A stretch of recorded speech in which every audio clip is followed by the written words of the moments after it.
आज हम भगवान राम के कुल में जन्मी राम की बड़ी बहन शांता के बारे में जानकारी देने वाले हैं। तो चलिए शुरू करते हैं विदाउट मिसिंग टाइम। लेकिन उससे पहले चैनल को सब्सक्राइब जरूर करें, क्योंकि आप बाद में सब्सक्राइब करना भूल जाते।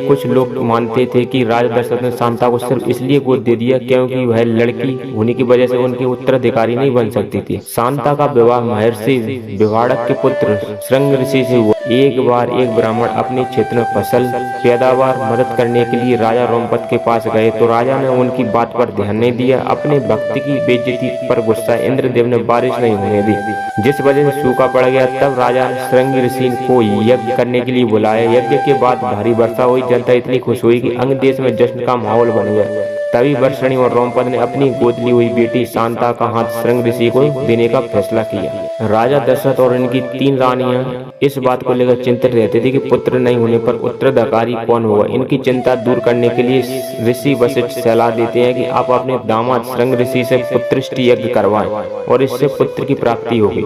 दशरथ ने उनके मंत्री सुमंत की सलाह पर पुत्र कामष्टि यज्ञ में महान ऋषियों को बुलाया।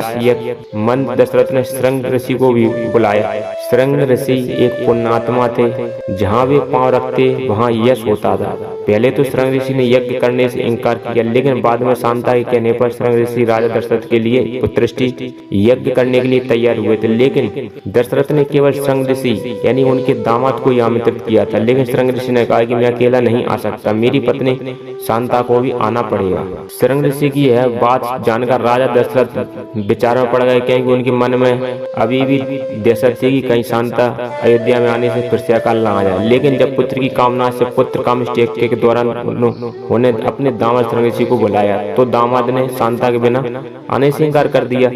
तब पुत्र कामना में आतुर दशरथ ने संदेश भिजवाया कि शांता भी आ जाए। शांता तथा श्रृंग ऋषि अयोध्या पहुंचे। शांता के पहुंचते ही अयोध्या में वर्षा होने लगी और फूल बरसने लगे। शांता ने दशरथ के चरण स्पर्श किए। दशरथ ने आश्चर्यचकित होकर पूछा कि हे देवी, आप कौन है? आपके पांव रखते ही चारों ओर वसंत छा गया। जब माता पिता दशरथ और कौशल्या विस्मित थे कि वो कौन है, तब शांता ने बताया कि वो उनकी पुत्री शांता है। दशरथ और कौशल्या जानकर अत्यधिक प्रसन्न हुए। वर्षों बाद दोनों ने अपनी बेटी को जो देखा था। दशरथ ने दोनों को सम्मान आसन दिया और उन दोनों की पूजा आरती की। तब श्रृंग ऋषि ने पुत्र कामष्टि यज्ञ किया तथा इसी से भगवान राम तथा शांता के अन्य भाइयों का जन्म हुआ। कहते हैं पुत्रष्टि यज्ञ करवाने वाले का जीवन उनका पुण्य इस यज्ञ की आहुति में नष्ट हो जाता। इस पुण्य के बदले ही राजा दशरथ को पुत्रों की प्राप्ति हुई। राजा दशरथ ने श्रृंग ऋषि को यज्ञ करवाने के लिए बदले बहुत सा धन दिया, जिससे श्रृंग ऋषि के पुत्र और अन्य कन्या का भरण पोषण हुआ और यज्ञ से प्राप्त खीर से राम लक्ष्मण भरत शत्रुघ्न का जन्म हुआ। श्रृंग ऋषि फिर से पुण्य अर्जित करने के लिए वन में जाकर तपस्या करने लगे। जनता के समक्ष शांता ने कभी भी किसी को नहीं पता चलने दिया कि वो राजा दशरथ और कौशल्या की पुत्री है। यही कारण है कि रामायण या रामचरितमानस में उनका उल्लेख नहीं मिलता है। कहते हैं कि जीवन भर शांता राह देखती रही अपने भाइयों की कि वो कभी तो उससे मिलने आएंगे, पर कोई नहीं गया उसका हाल चाल जानने।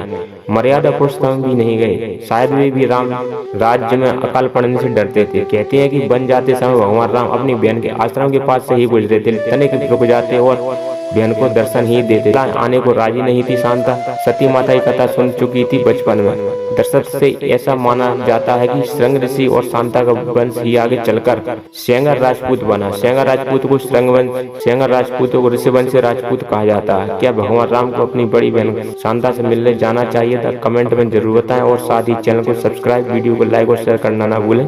धन्यवाद।